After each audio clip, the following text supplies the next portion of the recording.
It's been a decade since the glitzy Indian Super League kicked off in 2014, promising to revolutionize Indian football.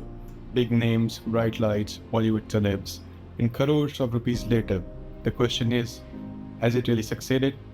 Today, we are breaking down the last 10 years of the ISL and why Indian football still hasn't taken off the way it should have. In this part of the video, we are going to focus on why ISL struggles with player development. Arguably, the most devastating indictment of the ISL is its complete struggle to develop Indian players, especially attackers. The national team setup has consistently lacked technically sound, tactically intelligent footballers. The pipeline is dry. Why, you might ask? ISL clubs have prioritized foreign strikers who deliver immediate results over investing time in nurturing Indian attackers. This affects domestic talent growth. Promising youth prospects such as Edmund Larindika, who shined in age group national teams, have been left on the bench season after season. Despite his high talent, he has had negligible top-flight merits. There is no structured development ladder. Clubs maintain academies for compliance, but with zero focus on integration. Youth players aren't even given time or support to bridge the gap to senior teams. Coaching at grassroots and reserve levels remains unprofessional and uninspiring. Many players enter the national camp with poor tactical basics and zero understanding of modern football principles.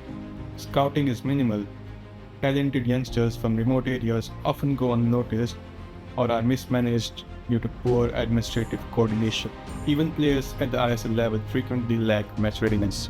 Many attackers are physically underprepared, lacking game IQ, composure, and confidence that only comes from consistent minutes.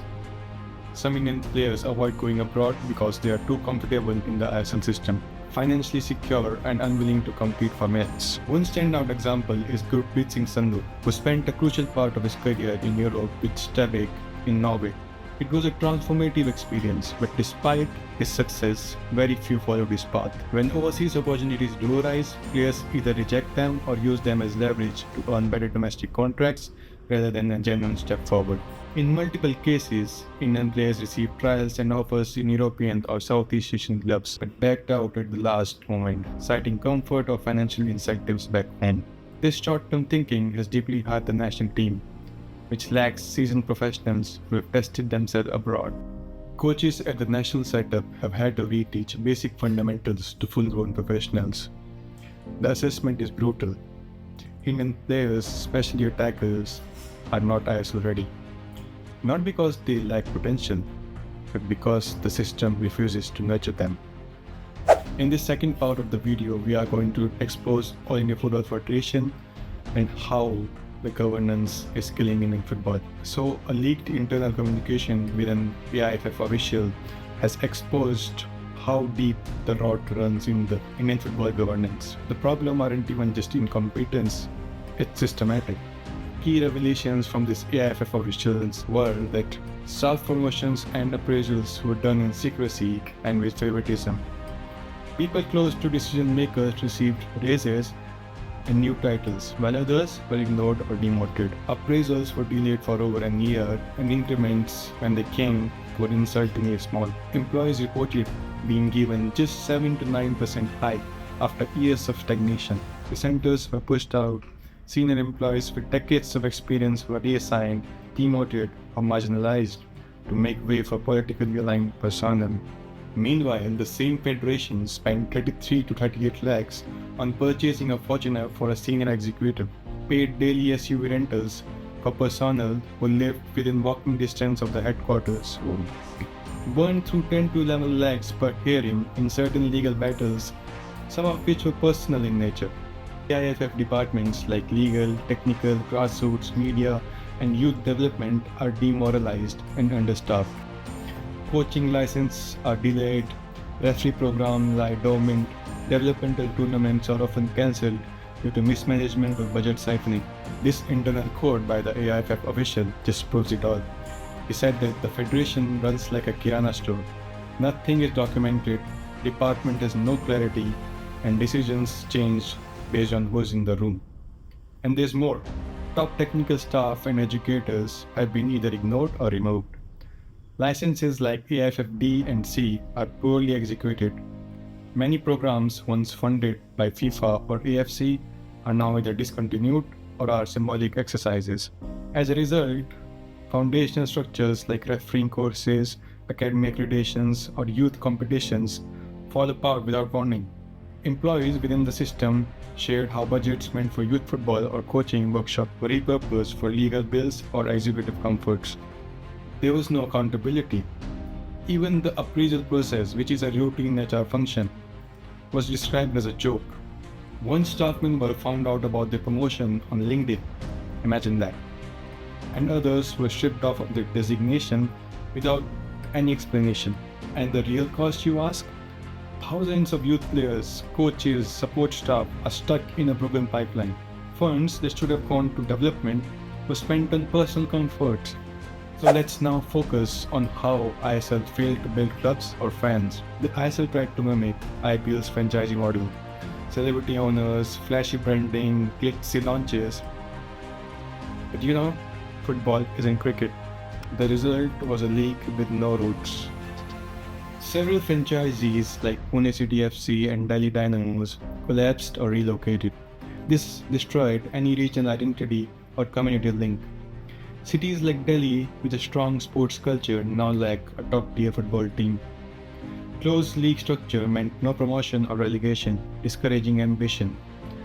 Clubs had no fear of consequences or reward for performances beyond the final. Community alienation peaked when historic clubs were corporatized. Mohun Bagan's merger with ATK turned away lifelong supporters. Legacy fans felt betrayed. Yearly attendance dropped as fans realized the league had no soul. Players came and went. Franchisee rebranded frequently, and nothing felt permanent. While corporates paid millions for broadcasts and title rights, clubs themselves operated at a loss. Only one or two teams turned any kind of profit, and even that was marginal. Without loyal fan bases or grassroots presence, ISL clubs remains glorified showpieces.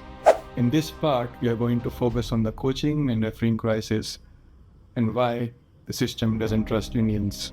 Even after a decade, Indian referees and coaches are systematically sidelined. Over 4 crore was spent hiring a foreign referee known for questionable performances. Meanwhile, Indian referees lack training, match exposure, and progression plans. Indian coaches struggle to obtain AFC Pro licenses. Those who do rarely get head coaching roles in ISL teams, which prefer foreign names even when credentials are poor. Worst of all, over 100 youth academies were banned from competition without prior warning. This impacted over 2,500 players, many of whom quit football due to lack of games. These bans were often politically motivated or linked to personal disputes within the AISF. Academy operators were given no reason or hearing. Youth players were left disillusioned, missing crucial developmental years. Grassroots investment is manual. Instead of mentoring Indian talent, whether players, coaches, or referees, the system spends lavishly on outsiders and neglects the base. The message is clear: unless you're foreign or connected, you don't matter.